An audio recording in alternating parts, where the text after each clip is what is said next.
can you see this person's perspective, Right. but can you see beyond this barrier that is in front of you right now? And we do get to that place of gratitude and actually appreciation. Now, it takes us refusing to stay in a victim mindset in order to do that. Hi. Hello. Hello. You know what?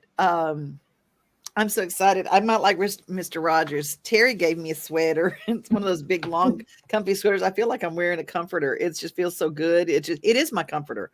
It comforts me. So I am so happy. So if y'all see me wearing this, just pretend I'm Mr. Rogers. I mean, like I'm walking into my comfort zone, and this show is my comfort zone and my non-comfort zone all at the same time, because we just put it all out there, y'all. Right. And I love it because it's got pockets. Oh, it's got pockets. And my favorite glasses, my Blu-ray glass or blue, whatever, the blue light glasses, Blu-rays movies, blue light glasses that help me with computers. I had lost them. Where are they? Where are they? They were in my pocket. There you go. So it's like that. Do you guys have a comforting piece of clothing? You might need it after this show. Oh, how are you, Teri? I'm good. I'm good. Today is a new day, and I'm good. I'm good. How are you? You know, I'm fantastic. I'm coming off a weekend of a retreat, and we had a ladies' retreat. Teri got to visit with us. She didn't get to stay with us because Jack has had an injury to his leg, her dog, and we had somebody else, 2 other people who couldn't come because of dog things then. And so we just, that's the way we roll. It's like, we do you, boo. That's what we have to do. But I tell you, the time I was there was lovely. And you were there during the prayer board that I made. So, you know, I have mine in my office. And can you tell people, because you had somebody come into your office about your prayer and mention your prayer board and loved it, and they're going to do this with their kids? Yes, I had a client come in this week, and you know, my clients know everything in my office. They know when I move a coaster. They know when there's new candy in the jar. They know everything because they are very astute is not the right word, but they're very aware of their surroundings. So, you know, I actually do consult with clients if I'm getting ready to get, you know, like if I'm going to paint or if I'm going to do things like that. I just ask people kind of like, you know, hey, here's some, I don't ask for permission, but I just say, here's the palette that I'm going with. Just familiarize yourself because it will be one of these colors when you come back. You know, and so they're not so connected to the lobby area, though you love it and it's comfortable. But the inside office is a very sacred space, so it's a comfortable space. And I had a client come in this week, and in the middle of the session, they said, "That's new." And I said, yeah, I did that on Sunday, and it was sharing. And they said, so it's like a vision board, like what you've talked to me about vision boards. And I said, it is a form of a vision board. Yes, absolutely. And so I was like, this is considered a prayer board. And, you know, so I was telling her about it, and, you know, and she asked if she could see it. And I said, absolutely. And so gave it to her. She looked it over and she was like, I love this. And she said, I'm always looking for activities to do with with my daughters. And this looks like something that they would absolutely love to do. And I said, fantastic. So Shelley, who was the facilitator of our event, our exercise, craft project, enlightenment circle, whatever we want to call it, she had sent out the information where she had gotten all of the supplies, and I forwarded those to my client, along with the book, Worry Less, Pray More. So she has everything that we had, and she's going to do it with her. She's getting everything for this weekend, and she's going to do it with her children. I just think that's beautiful. That's kind of how we take what we go to our little places and we get filled up.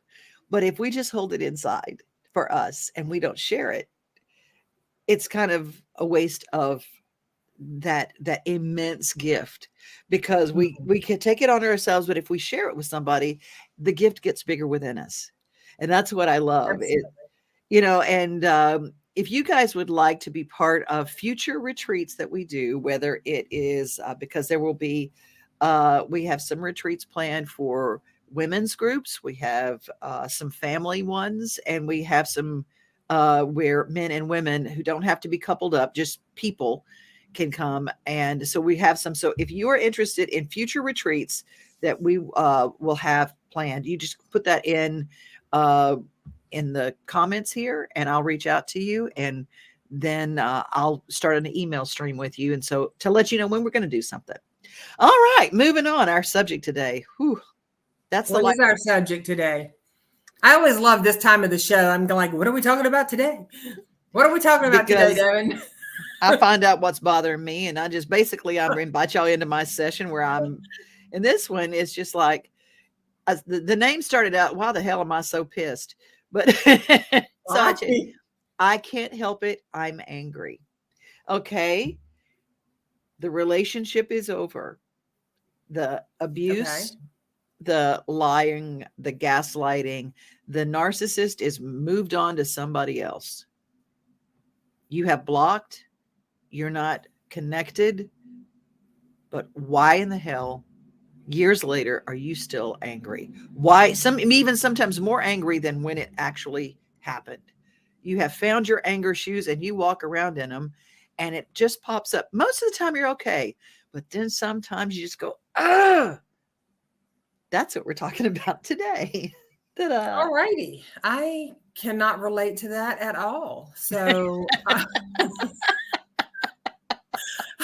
but seriously, I'm actually, I'm not angry. I think that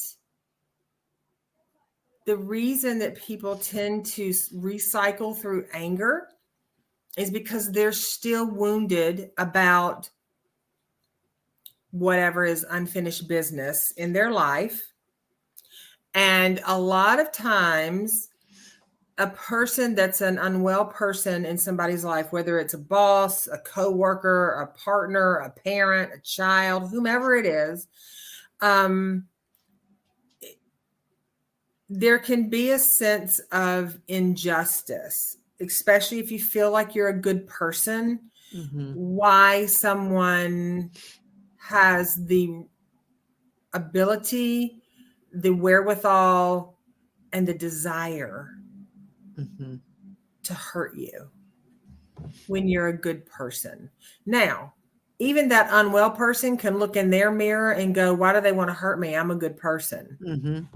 So it is a reflective question, but for most people, it's because they've been triggered by whether it's a season, a situation, something of that nature, and anger is the easiest accessible emotion that we have. Our society makes and invites anger to be the most accessible emotion for us and response for us, because everybody can justify being angry. Oh yeah. And it's not, I mean, I don't particularly like being angry. I don't like it, but it is, there's levels of it. You know, yeah. You can be angry where you're spewing and spitting. You can be angry where you want to go throat punch somebody. You can be angry where you say, I never want to see you again. And all of that is they went to the finals a couple of times. To say temporary sounds a little flippant, but it's situational. Right. We got some people joining us. Elizabeth is here, and we're talking about our comfort zone clothes, wearing it. I love that. And I hope Jack is feeling better, and his mama too. Wow. Corinne couldn't find us on Facebook Live, so she came to YouTube. You know, sometimes there are some pages that are slower to connect than others. And if wherever you're watching us, we're glad that you're there. We're glad you're on YouTube. You know, right. Click that subscription and click that bell, because when we love the YouTube. That's on the Main Street Today YouTube channel. And Elizabeth says, okay, now we're moving into our subject. I think when love is involved, it goes to the deepest core of our being that gets trampled on. Absolutely. And when we love is the heightened one, right? And so the more you love, the bigger your anger can be, Ah, because you've got to match that level. Now, there's also a different level of anger that comes in when protectiveness comes in for ourselves. And we don't want a person, a situation, again, no matter what that person's role is in our life, we don't want to let them back in to hurt us again. right. But Absolutely not. the key to that is do your work so that you're not spending your life being unnecessarily angry about people coming back into your life. And if they stroll across your property line, well, they're just strolling across the property line, and, pay them no mind. They come banging on your door, then you gotta answer the door and deal with the situation. But just because somebody is in the same city or the same whatever, or you see them on social media, doesn't mean that you need to give them free reign of your emotion to do self-harm to yourself, whether Yeah, it's right. stress or whatever. Well, the thing that always gets me is, I start looking at why in the world do they go after people that are my friends and tell them lies about me? And why did those friends somehow find that there's a ring of truth in that? And I'm going, I've known you for 35 years. Why in the world would you ask me a question like that? Is that the person that you know? Well, I don't know. Well, you just met them. Could they be a psychopath? Have you thought about that? Those things come up, and that's some of the things that make me angry. And then I don't know if you've ever experienced anything like that, but you guys that are watching, Angie just joins us. Hi there. And Lisa just joins us. You're not late, Lisa. We're here at this party. This is Wednesdays, and there's no rules about this. That's why we have a replay. Elizabeth says, just because they are a narcissist doesn't mean we didn't love them deeply and with all our being before they hurt us. For me, that's like giving a sacred part of myself to another. Oh, that's... Yeah. And I want to say, it can be someone, I know we hear the word narcissist is thrown around a lot these days, like, Skittles and Chiclets. I mean, everybody is like, somebody's a narcissist. Narcissism, borderline personality are two of the most hardest, I don't diagnose people, but they are two of the most hardest personality disorders to diagnose. So you will hear me say often unwell or unhealthy or toxic. They all sort of fall in the same thing. They all have very similar characteristic traits, and they will all blindside the shit out of you when you least expect it. And, and I agree exactly with what Elizabeth was saying. You can be in love with someone who may not even know they're unwell, and you can love them with every fiber of your being, and it can still not work. And you have to be able to create a space to grieve that, and also learn how to not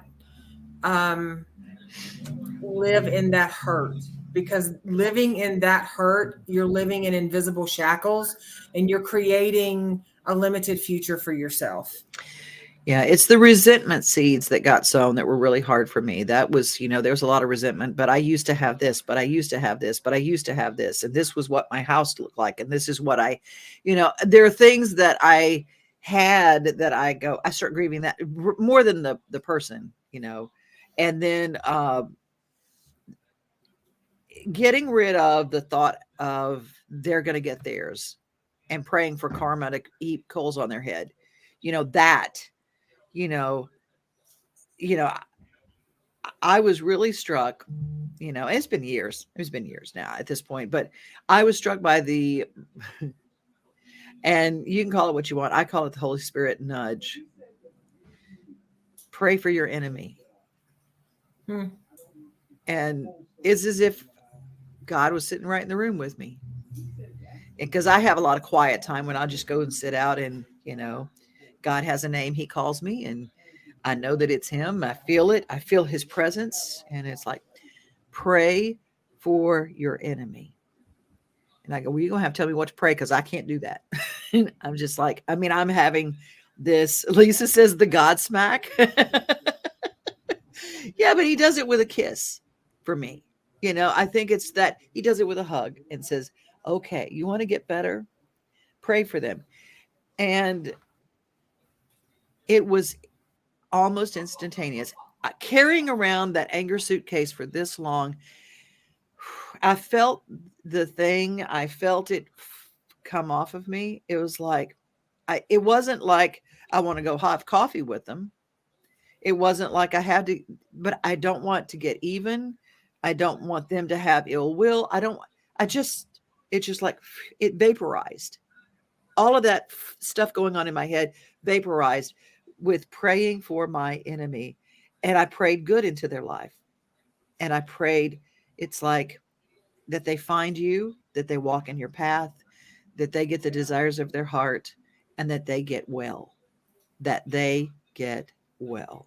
That was the one that really stuck with me. Pray that they get healed. Pray that they get well. And Elizabeth has a beautiful prayer, and she's bless them, change me. I thought that's so simple, beautifully put, beautifully put. She also adds, also for me, part of my anger ended up being directed at myself for failing for something I thought I should have been able to see. So I had to forgive myself. Oh, that's the big one. Yeah, I mean, the thing about it is what we just had a little bit of a glitchy thing. What were you saying? Oh, I just, Lisa just added, yes, pray for their happiness. I pray for their wellness as much as anything. That's what I was able to do. I couldn't pray for the other yet, but I could pray for wellness. And whatever that means, whatever that is, it's like I pray for wellness and for that to happen. And I have a different take on it. I knew you would. I do. I do. I think that we can be, I can be angry. I can be upset. I can be hurt because that's what's underneath. I know that's what's underneath when I'm angry or I'm upset, I know hurt is underneath that. I don't, and I have never found myself, I'm trying to think back to people I've been in relationships with. I've never found myself wishing ill will on them because if I love them at any point in my life,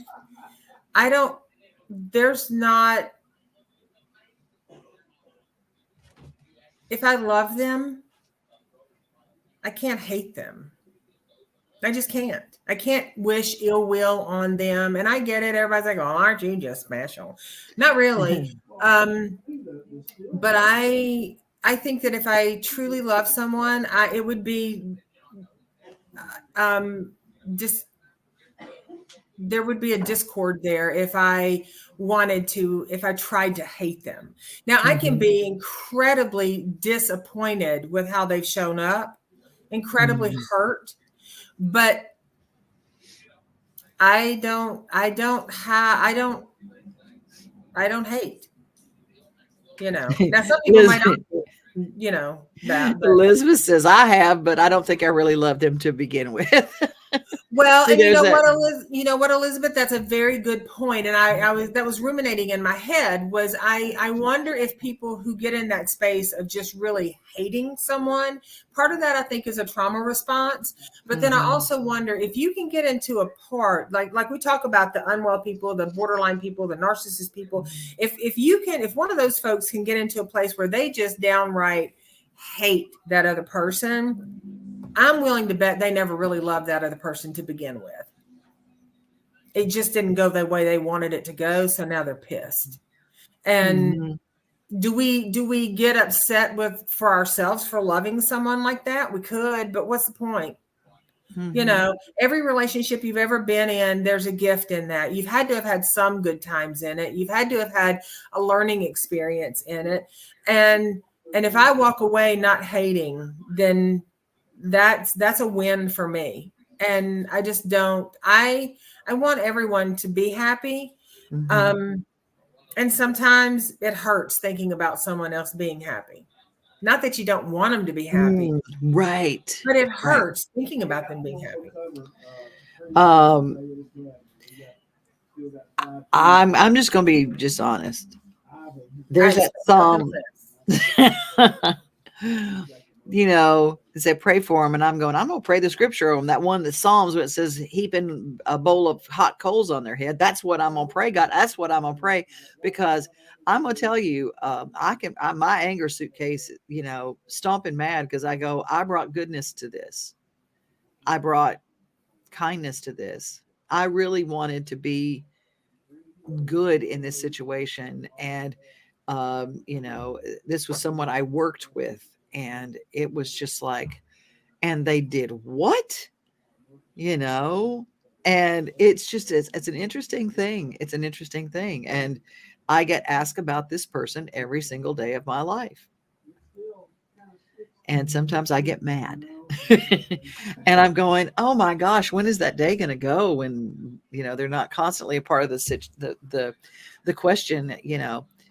And but it's interesting how you can, when you start praying for them, whatever it is you pray, whatever it is, sometimes just sitting in silence and let God whisper to you about them. You know, I pray for the resentment to be taken away. I pray for the anger to be taken away. I pray for those things. But when I made the point of moving into that, I pray for their wellness.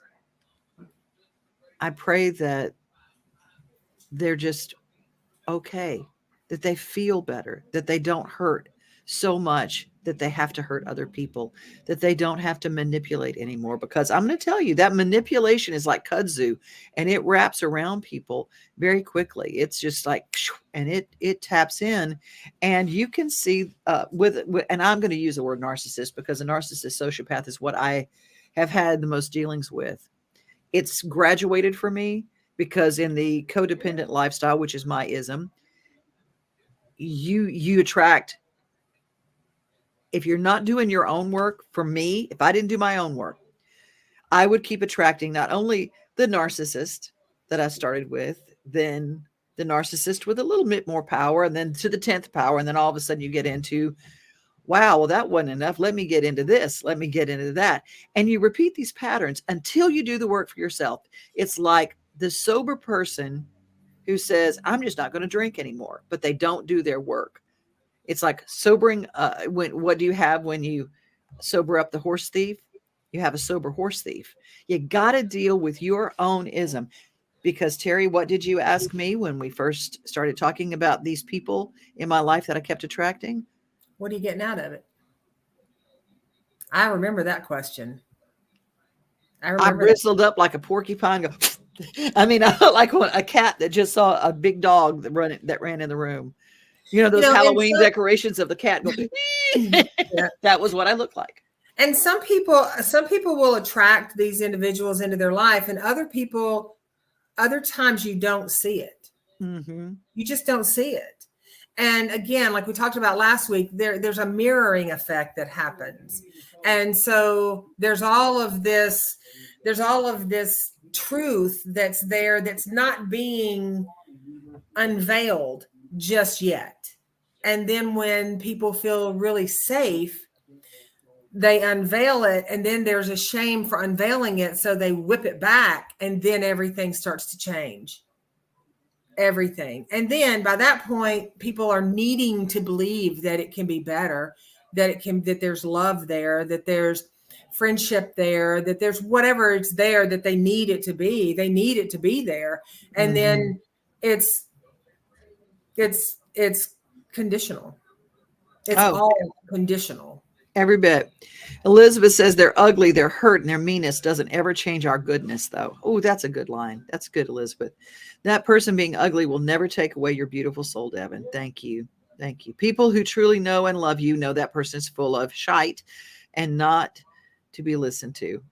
And You know, that's the thing when you get peace. It's like, if anyone listens, you know, I decided I went from the Betty White character in Golden Girls but everybody likes me. Everybody has to like me. I have to make them like me. And to go, okay, not everybody's gonna like me. I'm there.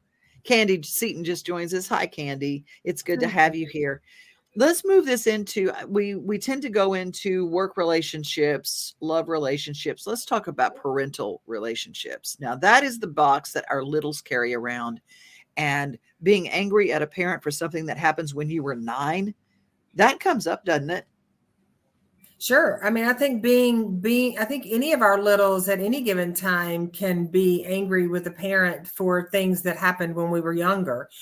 But knowing as an adult how to reparent ourselves to ease whatever that dis-ease is within that relationship, you're not always going to get it by having a conversation with your parent, because human beings in general have a way of regenerating core memories. Even though they don't really regenerate them, they have a way of like flipping through the catalog and going, yeah, no, that couldn't be it. That couldn't be. Oh, there's one that's not so bad. No, this is how it happened right here.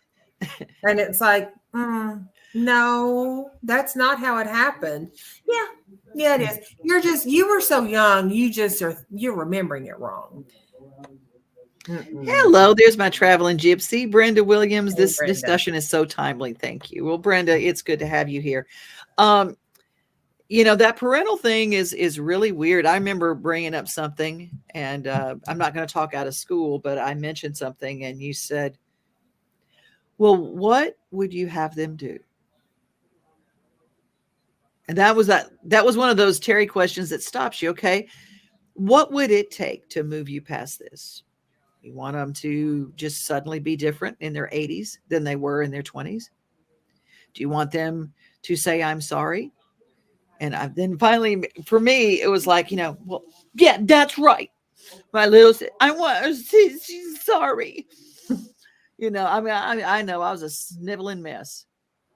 And you said, well, that's not going to happen. So now what we're going to do? I'm sure I said, I'm glad you don't have a mouthful of water right now. I'm sure I said this might sting a little bit. That's it. When your person that has harmed you, the narcissist, the person who has had this evil side to them, this secret side, this underhanded thing that you go, oh my God. And then, but you're the brunt of it, but everybody else goes, they're so sweet. They're so wonderful. And you have these horrible memories associated with so much. Well, when you said this might sting a little, I was not happy with that phrase. Of course. I was not happy with having to deal with it. But what would you have them do? And the truth is, you don't always get the apology. You may never get the apology. You don't get the it does not end like a Hallmark movie. I'm just going to tell you, where everybody resolves their issues. But, and it's a big ass but, big ass but, we can apologize to our littles for allowing them. I feel like a politician doing that thing that they do.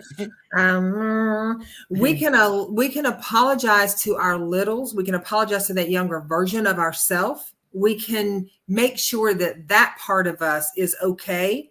And once they're okay and we've reparented that part of us, you're going to find out you don't need that apology from somebody else. You don't need their closure. They don't need to take up any space in your life. Matter of fact, there's not even a place setting for them anymore. They're done. They had their chance. Now it's different with parents. But as you get older, parents either can choose to come on board and love you, and you love them. And sometimes that love, you've got a football field in between you. And sometimes you couldn't get a Skeeter's Peter in between you. You're so close. Like and that's all situational between people. But you, every one of you listening, get to decide when enough is enough.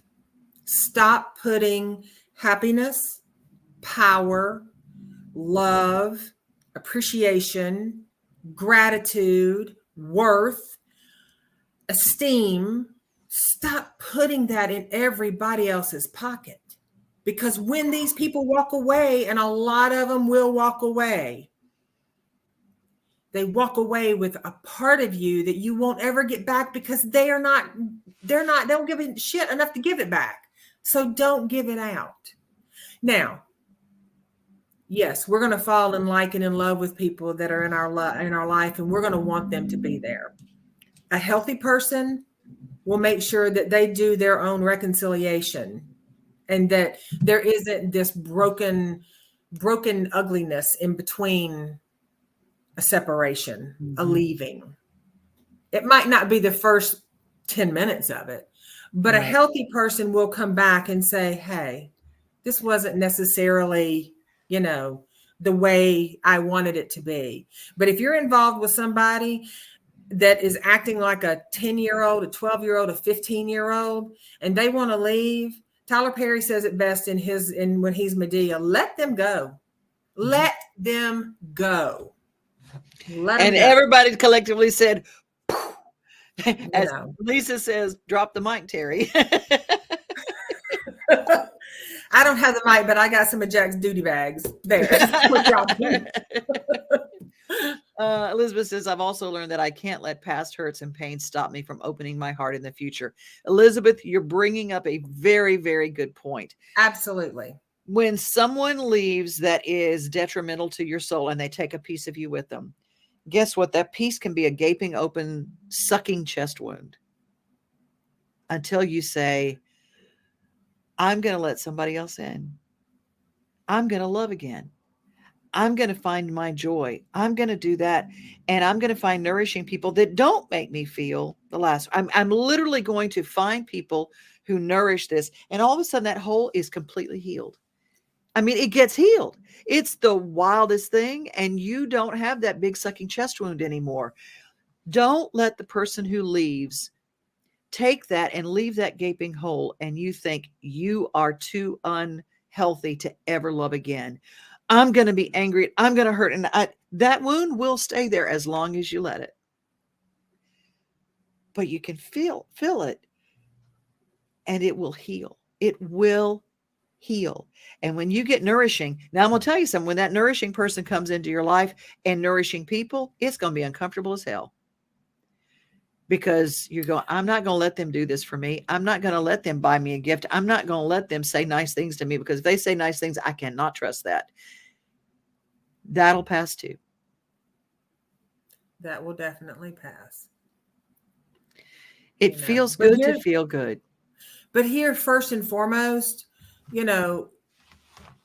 cultivating a mindset where, and I get it that not everybody, this is not for everybody, but well, it should be for everybody, but it's maybe a challenge for some people. Doing your own work, doesn't matter how many relationships you're in. It doesn't matter how many, you can take that rickety house of love and you can slap a new coat of paint on it, and you can put a for rent sign, and you can bring somebody new into your life. But if you are not doing the foundation work to make sure that thing isn't crumbling, you're going to bring new people in, and they're going to think it's just the best ever. And then they're going to start seeing the flaws, and then they're going to want to move out of that house. And if you're not doing your work, whether you're the healthy, the unhealthy, or whether you're just as unhealthy as your other person, whatever, if you're not doing your work, you will never be able to see the true value of what you bring to the table in any relationship in your life. Family, friends, a romantic partner, work.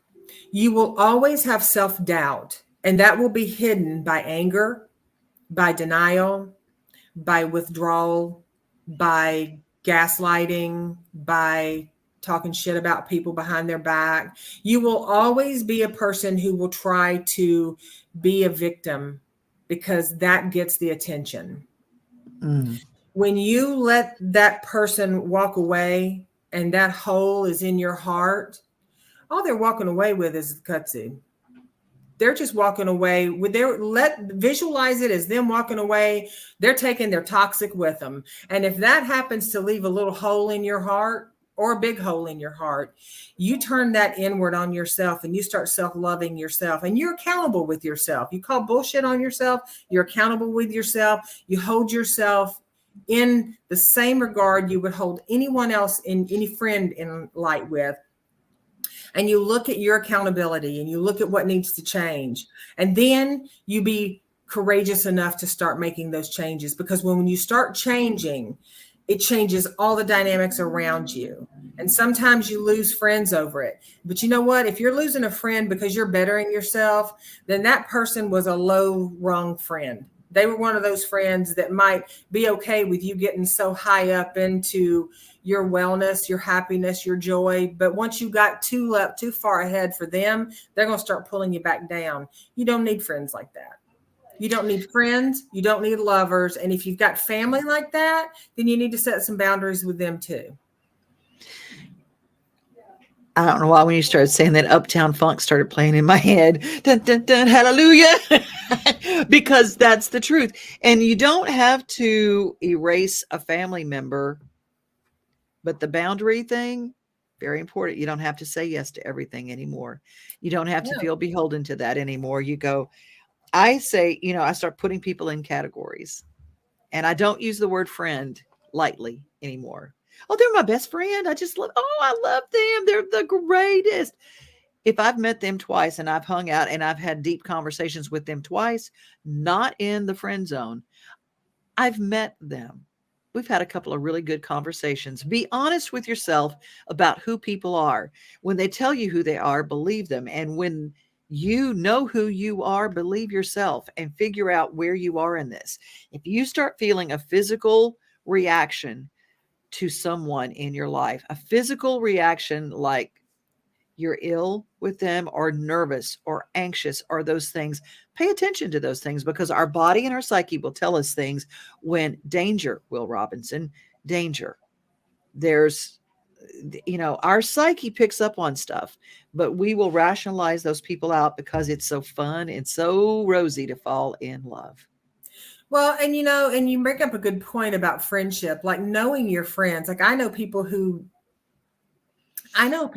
talk crap about people they work with every day, people they work with close every day. Mm-hmm. And then they'll turn around, and if that person is present, they'll call them, they'll crack jokes and they're my friend. Or they only socialize in party settings and they're my friend. And they need that connection to be validated. But that person behind closed doors doesn't even like themselves. And so you have to be careful when you get in that, because then you'll collect so many people that'll say they're friends and they're really not friends. They're just, I don't know what they are. They're acquaintances, they're whatever, But if you don't have somebody that knows who you are, mm-hmm. then they're probably not, they're more an acquaintance than they are a friend. Elizabeth says, I got loads of acquaintances. Friends are special and in a whole other realm to me. And that's true. Mm-hmm. We are going to be bringing this to a close because we've gone 38 minutes now. So I just want to bring it to a close. You guys are such a big part of what we do. Getting closer and closer to the holidays, we know that there's some prickly pears that are going to start to appear in our lives and our hearts and our psyches. And we start processing stuff when it comes to going home, seeing people, running into people in the grocery store that we haven't seen in a long time because it's the season of cheer. There's other seasons that happen along with the season of cheer. And we're going to open up some of these cans of worms. And if you've got a worm you want us to uncover, send it to me in an email, devonoday, DEVONODAY @gmail.com. And we'll put it on here. Getting rid of the resentment seeds and praying for our enemies. And it's, watch Frozen a couple of times and let it go. And also, you know what, put yourself in a position where you're willing to allow your life to change in a positive way. You know, um, every time we have a change of season, there's so much change that happens in life. And it's inevitable that you're going to have change, you're going to have anger, you're going to have grief, you're going to have loss, you're going to have happiness, you're going to have all that. And if you know you're going to have that, start creating space for it. Because if you don't create space for it, then when happiness shows up, your anger suitcases are crowding and there's nowhere for that happiness to be. There's nowhere for it to root. There's nowhere for it to grow. Mm-hmm. You know, and I would say that also, and I know that it takes work to get there, but you know, be willing to find that a space where you can live where you're just not attached to the need to wish ill on other people, because ultimately you don't want that wished on you. And not that, I mean, hell, maybe they do it, maybe they wish it on you or not, I'm not sure. I suspect probably, but just don't, just be mindful that the energy that you're putting out, it's your energy. And ultimately and inherently, if you are a loving soul, you can have pain shards you can throw out, but ultimately, you know, good is going to prevail in that. And if I can also add this, when the good people come along, don't make them, when you have all that anger and shrapnel around you, don't make the new person who might be the nourishing person, those new people who come into your life, don't make them responsible for what damage the older person, the other person, the evil person left you with. They're not responsible for that hurt. Don't judge them by that. Don't make them have to make up for all that. That's our responsibility. We have to take care of healing ourselves so that when the new person comes in, they meet a healthy person. Yeah. And well, here's the thing. If you're getting in a relationship, work relationship, friendship, whatever, intimate partnership with somebody else, and you're making them pay the karmic debt of the person before you or before them, you're no different than the person that just abused you and left you. Right. You're no different. Right. You're doing the same thing, you know, but we might paint it up and make it look a little prettier, but you're still doing the same thing. Mm-hmm. So, and thank you, Candy. Keep spreading kindness. That's a beautiful way to end our show. Keep spreading kindness. And that's what we try to do each and every week in helping you through, heavy lifting for a lighter spirit. That's what our tagline was for this show from the very beginning. And that's where we are. Teri saved my life. I credit her for that. And I was ready to do the work. It took me 2 years of, us chatting from time to time, and 2 years for me to make the call. Don't let it take you 2 years. I'm just going to tell you, it's life-changing and it's different. And I went to therapists. I went to other people. I did all sorts of work and 8 million churches that were all very good, but I didn't get the tools until I talked to Teri. And if you're in a place where you need some tools, some real practical, okay, here's what I got to do. This will help. This will help. So TeriPugh.com. And Teri, you take us home. I appreciate you. Thank you. I appreciate you too. I do appreciate you. And we appreciate all of you joining us on whatever platform you find us on. We appreciate you choosing to spend your time and your energy with us, and look forward to Wednesdays. I look forward to Wednesdays. I look forward to them. So me too. And whatever you're doing in your day to day, consciously and cognitively create space just to give yourself a little bit of reflection so that you can see where you're going and see where you've been and choose. If you like where you're going, then great. Keep the clippers out and keep clipping the kudzu away, wear your gardening gloves. And if you don't like where you're going, pivot, because we get to a point in life where there are fewer days ahead of us than there are behind us. And if you give your happiness, your love, just because you give your happiness and your love to one person or a parent, a friend, a lover, whatever, and they choose to abuse that or misuse that, you know that you are created by the universe, by God, and there's an unlimited amount that resides inside you. Don't let somebody come in and piss in all of that pure, because you've got so much to give and the world needs it right now. Amen. So with that, I will say we love you. And until we see you next Wednesday, increase the peace.